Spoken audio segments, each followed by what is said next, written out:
Well, good morning, everyone. Thomas Montgomery here. It's a beautiful Tuesday morning. Today is April 2nd, 2024, and we get together most weekday mornings at this time to talk about tips, techniques, strategies, share success stories, and support each of you. We welcome everyone to the morning Zooms. Some of you are clients that are participating in the program to raise capital to start or grow a business, and you're very much welcome. Some of you are prospective clients. You're kind of feeling it out, deciding if this is a good fit for you to help you with your capital raise, and welcome to those of you. Many of you are our distribution partners. We have a great distribution partner program that certainly isn't get rich quick, but it's designed to generate six figures a month, 100,000 or more a month, by educating and helping small businesses. So regardless of which hat you wear, welcome. Today, we're going to do kind of some process training. And the topic for today's training is shown on the screen, should be shared with you, is first tranche financing, FTF. Some of you have asked some questions about it, and that's fine. So let's go through, and this hasn't changed. This isn't something new or different, but we're just going to go ahead and revisit it and make sure that everyone's familiar with it for two reasons. You need to know, but also if you understand this, I think you can leverage this, and I think you'll enroll more clients. Because a lot of people want instant results in today's environment, today's society. And the first tranche financing is a benefit that clients can receive upfront, quote unquote. So let's go ahead and talk about it, and then we can field any questions. If you have any questions, comments, concerns, just go ahead and type that into the Q&A, the question and answer Zoom. It's like a chat box, and we can address it as we go along. So as usual, I have chapmanloanprogram.org pulled up because this is the website that we were required to create when we received the grant. It's a one-page, kind of one-stop shop that describes what we do, how we do it, a lot of really good information. So regardless of why you're joining us today, if you've not spent some time on chapmanloanprogram.org, I think you're missing out. A lot of great resources for prospective clients and some really great information for those of you that might want to be or are a distribution partner. So we're going to talk about first tranche financing today, aren't we?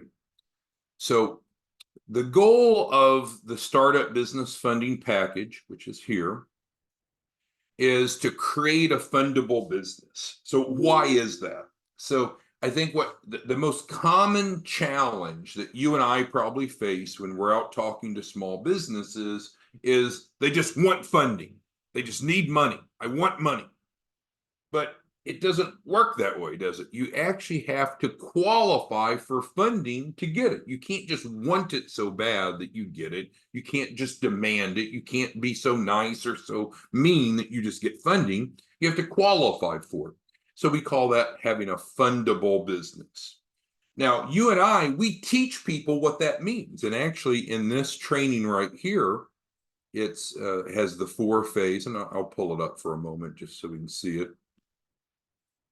We show the world what you and I do. So it's not like some secret of, hey, pay us some money and then we'll tell you what we do. It's not that at all. We actually require prospective participants to go through step one before they can even enroll. And so I know it's very small here, but it shows the four phases. So creating a fundable business is our primary goal, because if we have a fundable business, then we can get funding. If we don't have a fundable business, we're going to have less access to capital. Along the way, of course, we're building the financial literacy of the participants. The problem, if it is a problem, that's about a 30 to 60-day process to go through the four phases. So while I think many would say, well, that's very reasonable, some people need money now. They want money now when they first enroll, even though they don't have a fundable business. So the way that we resolve that, we, meaning you and I, is using first tranche financing. So again, this is not changing the model. We're going to work with them through these 4 phases. And I know this is real small, and if you're not familiar with it, you should go watch it here on the website. So we're going to work with them through the 4 phases to create a fundable business. We're not changing the deal. We're just saying over here in phase 1, let's go ahead and get you your first round of funding, even before the business is fundable. Because what we don't have some magic wand that they sign up and instantly, bam, your business is fundable. We don't have to do anything. Let's just go get funding. That's too good to be true. So first tranche is what they qualify for up front when they enroll, even before we've created a fundable business. Make sense? Because if you confuse that, you're going to confuse your clients or your prospective clients, might end up with clients with missed expectations. We don't want that. So let me pause here. Are we all on the same page so far? Anyone have any questions or concerns so far? Just type it into the Q&A. All right, so again, what is first tranche financing? It is an initial round of funding in phase 1. If you don't know what phase 1 means, we've got to train you better. That's my fault, not yours. You can get trained by watching this, which is the client's version, or you can watch module 1, which is teaching you as a distribution partner how to use the 4-phase graphic. So phase 1 is obviously the first thing we do when clients first enroll.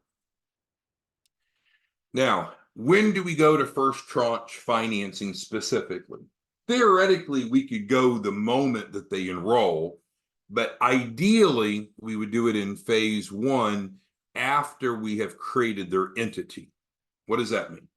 Well, at no cost, we create new entities, legally and ethically, through the Secretary of State, nothing fuzzy there, for each participant. Now, if they already have an entity they want us to use, then that's fine.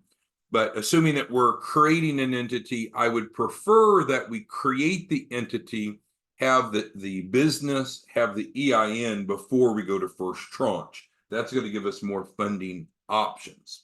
If they can't wait that long, which is normally just a couple of days of implementation time, we could do it even more quickly. But it's at the front end over here, first dot, phase 1. What will happen is we have an app, a simple 1-page app. The top half of the app asks business information, which is optional if there's anything that they don't have or if they don't even have a business yet. And then the bottom half is about the business owner. So from that, we put that into our system. We have these AI algorithms that ping off of about 40 different lenders that we have contractual relationships with. So these are lenders that share the commitment, the vision, the mission that you and I have, and it's very effective in getting offers for the clients without any hard inquiries that the clients can choose from. So it doesn't commit the client to anything, but it gives them offers and they can choose from those offers. What's an example? Okay, so here's a recent example. Alicia is a real client. Alicia got 60. It's not always a round number, but based on my count this morning, I believe that is correct. She received exactly, not around 60, so I'm not like exaggerating. She got 3 and I'm rounding up. No, she got exactly, to the best of my knowledge, 60 different offers. Now, she could choose 1, she could choose none, she could choose multiple, but she received 60 different cash funding offers. They might say, well, Tom, that doesn't make sense. You said there's only 40 lenders. Well, some lenders will make multiple offers. Some will offer term loans, some will offer lines of credit, some will offer smaller amounts or a larger amount based on what the client wants. So it's very possible that one lender would make multiple offers to one client. And again, the client could choose that. Typically, the client can only choose one offer from each lender, but they usually can choose offers from each lender, if that makes sense. In Alicia's case, The largest offer she had was only 50,000. So this isn't big money. All right, this is the first tranche.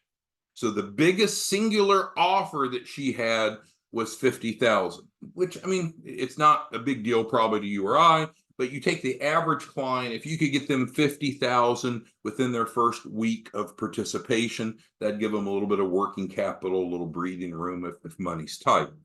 Now, the cumulative amount of those offers was way above 250,000. It was actually closer to 500,000. But she conceptually couldn't have taken every offer, right? Because we're saying the rules are she could take an offer from each lender, but only one offer from each lender. Makes sense. But regardless, it could if we want to just simplify it, it could have gotten her a quick $50,000 to $100,000 if she wanted. Interest rates, repayment terms all vary. It's all communicated very objectively to Alicia so she can make educated decisions. Hopefully that makes sense. All right, so with that, there are alternatives to first tranche financing. So what I don't want you to think is that the only type of first tranche financing that a client can have, it's not the only type of initial funding that a client can receive is not first tranche financing only. It's a great one, it's attractive. Some clients won't receive as much funding as they want, or they won't necessarily like the type of funding that they have offered to them. So let's also talk this morning about some alternatives. So with that being said, clients can participate in the Opportunity Fund. What does that mean? How does that work? Well, you can go down here and any participant can participate in the Opportunity Fund. So they're paid to educate others. So it's earned income. It's set up to be daily bank deposits. It's, again, not debt. It's not money that has to be paid back. So that's valuable. So that's one option that they could use in addition to or in lieu of first tranche financing. Another is they could liquidate receivables. And you're like, what does that mean? Well, back up here in my little micro view, in phase 3, the third phase, we provide $10,000, which is identified here, $10,000 of receivables. We transfer that. Normally, we'll transfer it when the client's in phase 3, because that's when we're working on the balance sheet.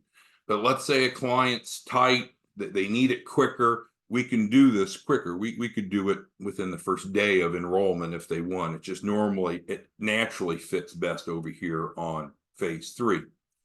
So what's the point? We could also liquidate that $10,000 for them. So that is a second of the 3 options.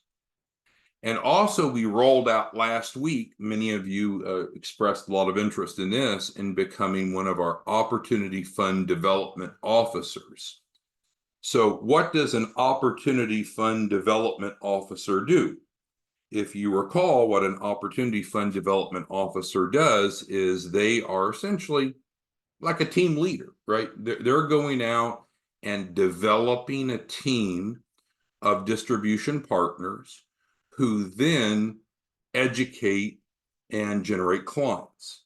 So essentially, an Opportunity Fund Development Officer is developing these people, and then the Opportunity Fund Development Officer is getting paid for that. They're actually getting paid $250 each time they bring on a new distribution partner, plus they're getting 2% of overruns.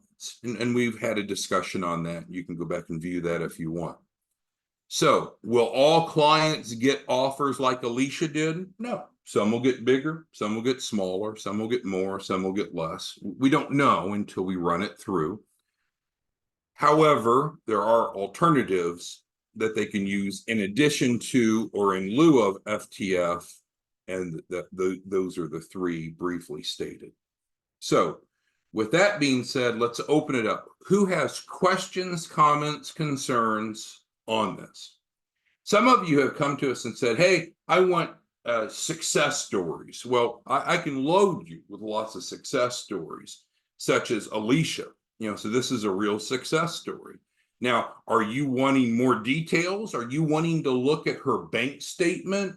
If you're looking at wanting a bunch of confidential information about Alicia, that is a more complicated event, right? Because now we got to get Alicia to agree to give some stranger her information.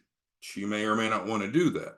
But certainly we have lots and lots of success stories of clients just like Alicia. All right, so let's start fielding the questions, comments, concerns. Tim, thank you for calling in. We've got 322 of you actually on the normal Zoom. Let's go ahead and start fielding those questions. All right, so Dr. Davis has the first question. Can we work with nonprofits, 501c3s? Yes. So as long as the business is legal, meaning that what they do is legal, then they're eligible to participate. So they could be US based or international. They could be a new business or a non-existing or an old business. They could be set up as for-profit or nonprofit. There's not restrictions on that. It just needs to be legal in what they do. Because remember, and I'll push this down a little bit, we have two pre-qualifying questions that we each should be familiar with, right? Who can tell me what the first pre-qualifying question we have is? If you can type it into the Q&A. What is the first pre-qualifying question that we have when determining if we can work with them?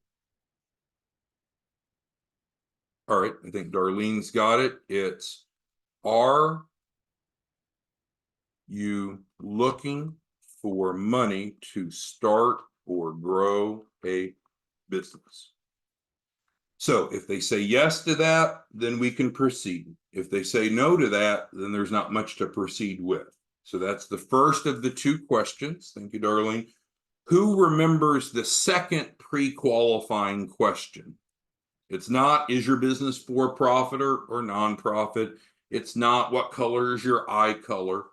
It's, okay, Marilyn's got it. It's, is your business currently fundable?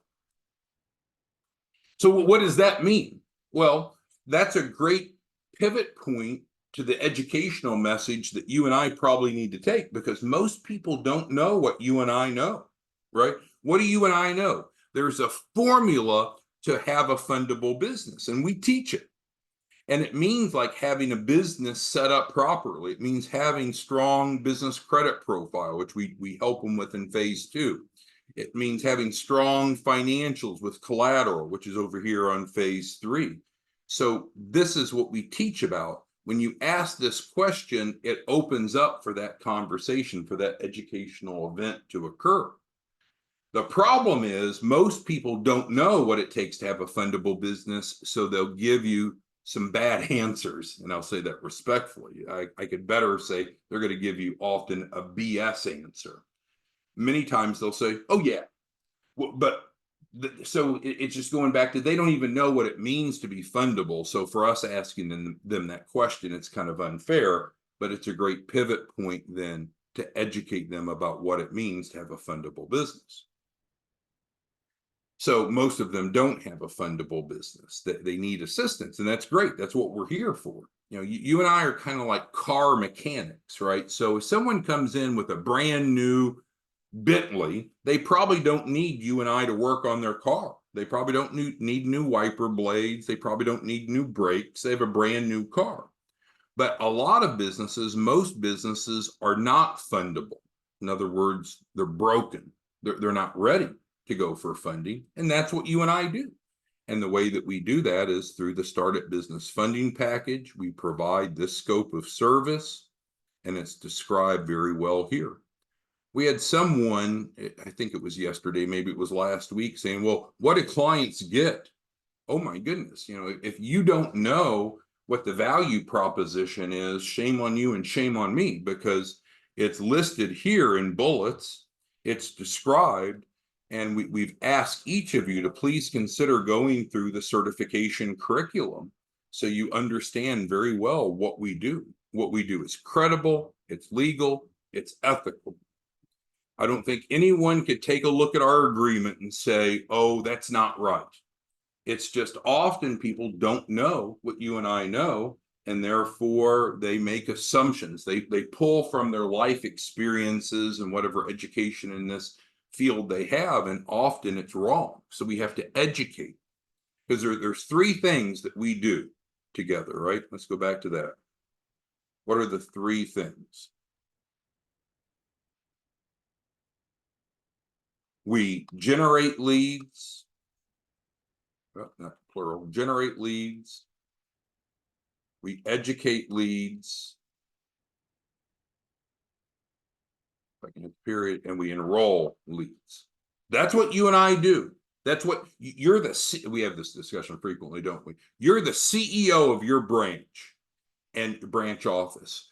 And these are the three things that you need to be doing. And if you're not able to do those, we need to figure out how to fix it, because you're going to fail.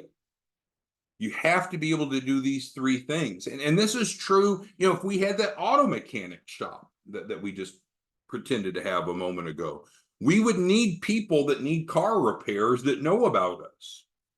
We would need to let them know how we can help them, and they would need to bring their car into our shop. So these three basic things are true, I believe, for just about any business. But certainly what's relevant for you and I is you're the CEO of a branch office. You need to get really good at doing these three things, or we need to outsource, or we need to delegate, because you're not going to be profitable if you can't do these three things. But we're here to help you. As far as generating leads, if you go down here, there's two modules. Modules 2 and 3 teach you how to generate leads in terms of how to educate leads. Module 1 does that. And then enrolling the leads is very simple. We give you an editable agreement. You'll put that, you'll remove our information, put yours on it, set it up usually in DocuSign or Adobe, and you're open for business. All right, so but back to our point here on first tranche financing. Who has questions on first tranche financing? All right, so Sarah's asking, how practically does this happen? So again, during phase 1, there's going to be an advisor, myself or one of the advisors, assigned to the client, and we're going to ask them, do you want first tranche financing? Do you want to see what type of offers that you qualify for? And if they do, then we send them an app. It's a one-page app. They fill that out. We put that into our system. As I mentioned before, we have about 40 different lenders that independently make offers to each client. No hard inquiries. Those 40 different lenders are all making independent judgments. So it's a nice, pure system where they're all competing to get funding offers to your clients. All right, Eric's asking about performance fees. So those of you who are distribution partners, you have the option to add a performance fee to the client's agreement. What that means is like a success fee. It's an amount that you're paid after the client receives funding. So let's say that you, Eric, and Eric, thank you for being on the call. So let's say Alicia is Eric's client. I don't think she is, but we'll just pretend for a moment. So Eric brings in Alicia. Remember, we do all the work. We do all the implementation. So you're not burdened with that. We're your vendor. We're going to do the fulfillment. So Eric, in this example, hypothetical example, brings in Alicia. We're working with Alicia over on phase 1. She says, yes, she's interested in initial funding, first tranche funding, FTF. She fills out the app. She did receive, this is factual, she did receive these offers. The largest offer was $50,000. The cumulative amount was hundreds of thousands of dollars. So Alicia then would decide how much she wants for first tranche. Let's say that she decided on $100,000.